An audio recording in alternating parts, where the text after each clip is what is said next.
Hey guys, this is Seven. And this is Charlotte, and we are back to discuss the second part of the case, reunion with the black organization. And to recap, Yep.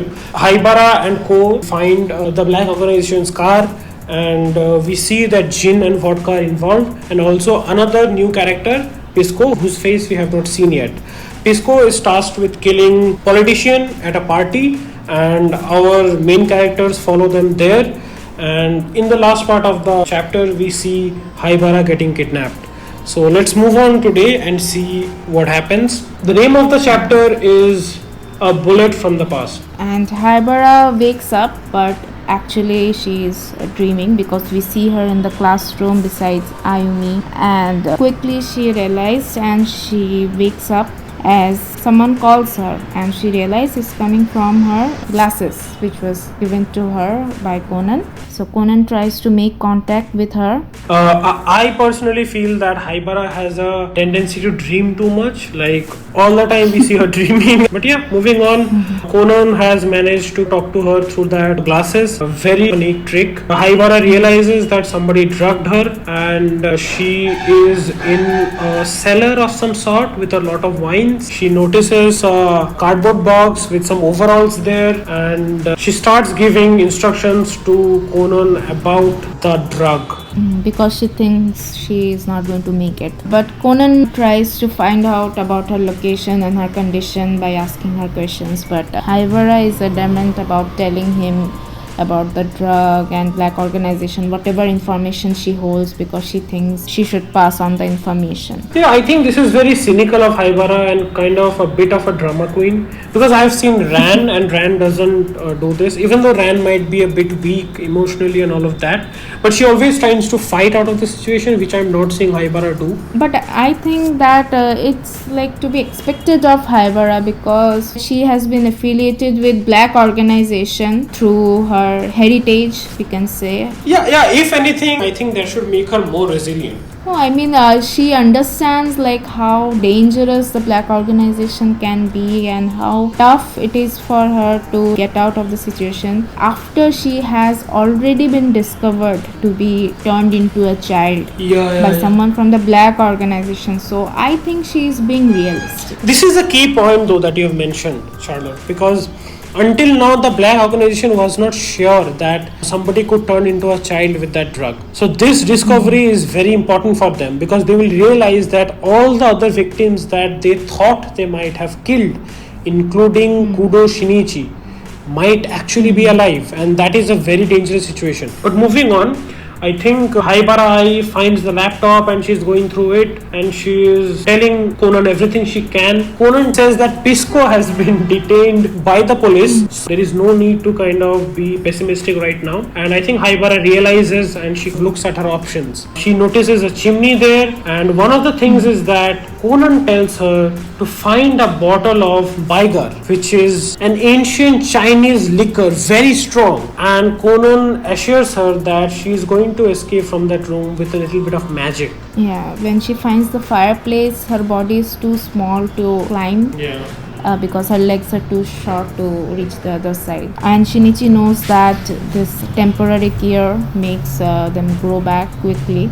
And Sherry finally feels the effect, and meanwhile gin and vodka have arrived. And gin and vodka enter the cellar with their guns out, but ironically it's vodka who has his gun out and gin is in the background. I think because Jin knows that she won't be there anymore. Yeah, I think they were not sure of what they are going to find there, but vodka does notice the liquor, and Sherry has now climbed into the chimney in the janitor's jumpsuit, which looks good on her, I won't deny. Oh my god. Okay, one more thing I noticed that Conan as Shinichi calls Megure Gebo. It is again another reckless move, I should say. This is very typical of Conan. He does make some reckless moves, but then he has always a plan to back it up. That's true. And we see that Haibara has climbed out of the rooftop with a lot of difficulty, and Conan says that he has figured out who Pisco is and she should stay put, but right then she gets shot on the shoulder from behind.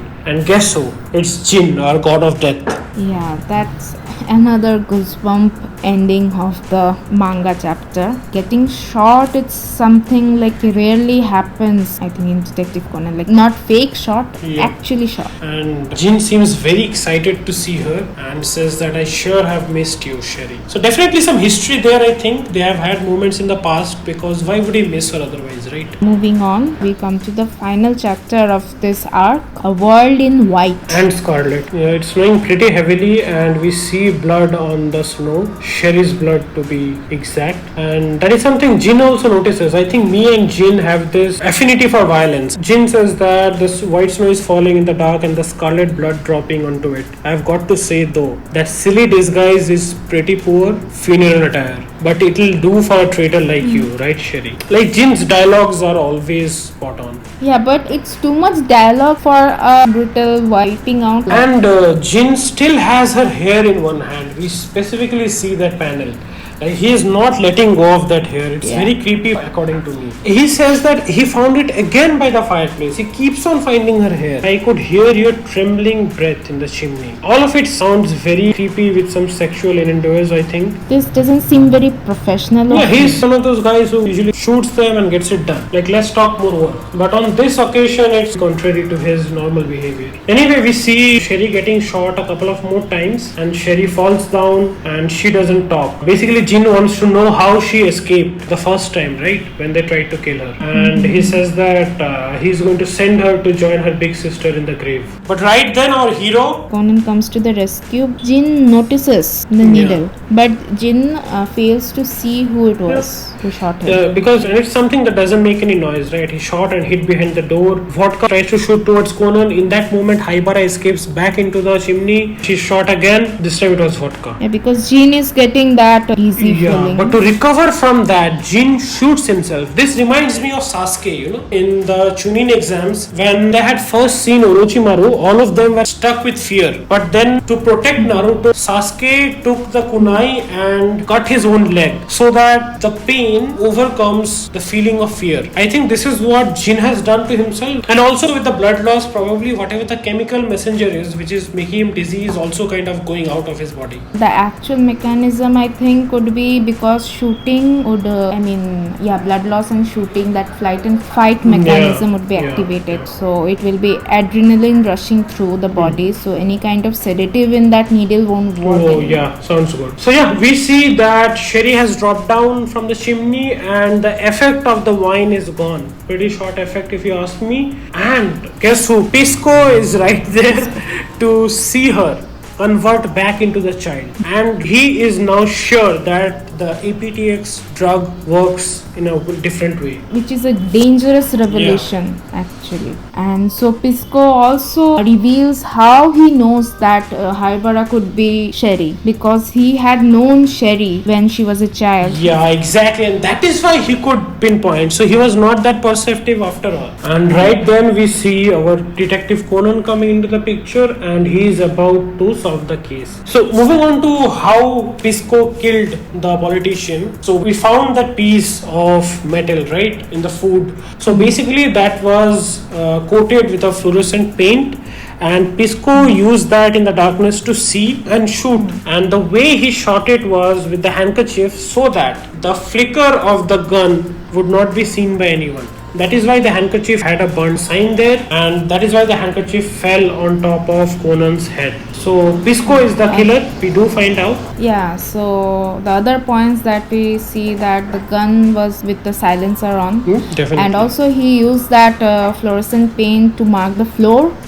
And he asked the politician to stand there in the darkness when the presentation starts. Yep. So as to why black organization wanted the politician dead, was he a member of the black organization? No, I think so. Yeah, one of the things that was mentioned in the anime was that he was taking a lot of bribes, probably from the black organization, and he was getting a lot of media attention, and probably he could have spilled some of their secrets, so they needed him out of the picture. Yeah, so he had some dirty give and take relationship with the black organization, some illegal money laundering or other illegal schemes. Yeah. So Pisco, after his identity was revealed, we see him as an old man, the 71-year-old man, and so he's a pretty old member of the Black organization. Yeah, that is right. And he worked with Sherry's parents also, right? So he was probably working with them for a long time before as well. So Conan reveals his face and identity to Pisco. Yeah, I think this was a lot more reckless. But then I think he had thought that he's going to kill Pisco. The reason being that he made Pisco shoot a very flammable wine. Pisco was also smoking a cigarette. So I think the idea was for Pisco to be burnt there, which actually happened. But we have to know that Conan or Shinichi Kudo is against any kind of violence and obviously taking anybody's life. So in this moment, to protect Haibara and also his identity, he takes this step. Yeah, it's a big step for him. It's a big step, and I think he had not exactly thought about killing Pisco, because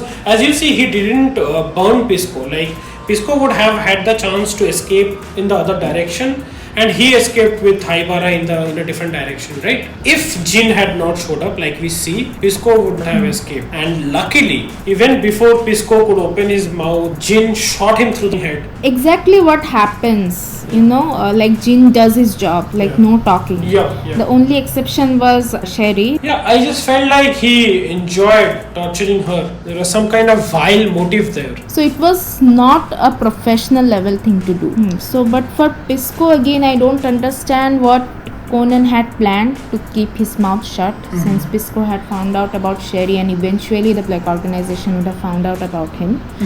But Jin did the job for him this time. And even Conan has noticed this, because Conan here says, and I don't understand how they traced Haibara so perfectly. They seem to be sure she'd go to the hotel, and can they really identify someone by one strand of hair? And that is when Conan starts to ask her question, hey, when you were in the syndicate, were you? And Haibara interrupts him and doesn't let him ask the question. So definitely there is some history between Sherry and Jin that we'll talk about later. But let's finish the chapter first. Yeah, so the case overall was done. The case was solved and Haibara also managed to escape. Her wounds have healed. Yeah, so it's important to note that her wounds are going to heal because that drug has two different components. One component basically tells the cells to kill itself, and the other component gives the cell the chance to grow.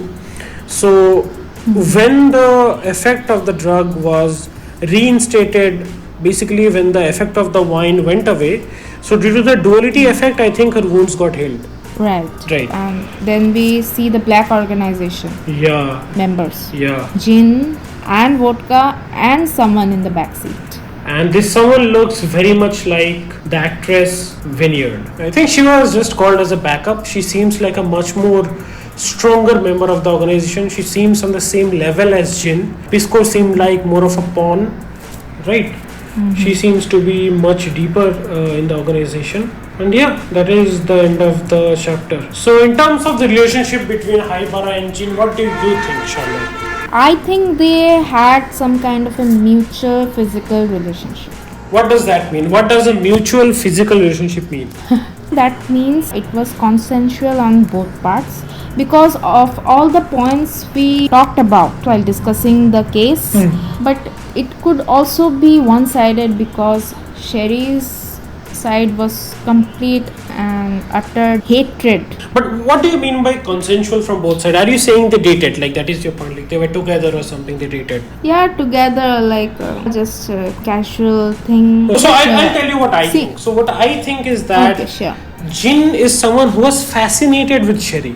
I don't think they ever dated or they had some kind of a physical intimacy, but I think that is something Jin wanted and Jin was fascinated with her.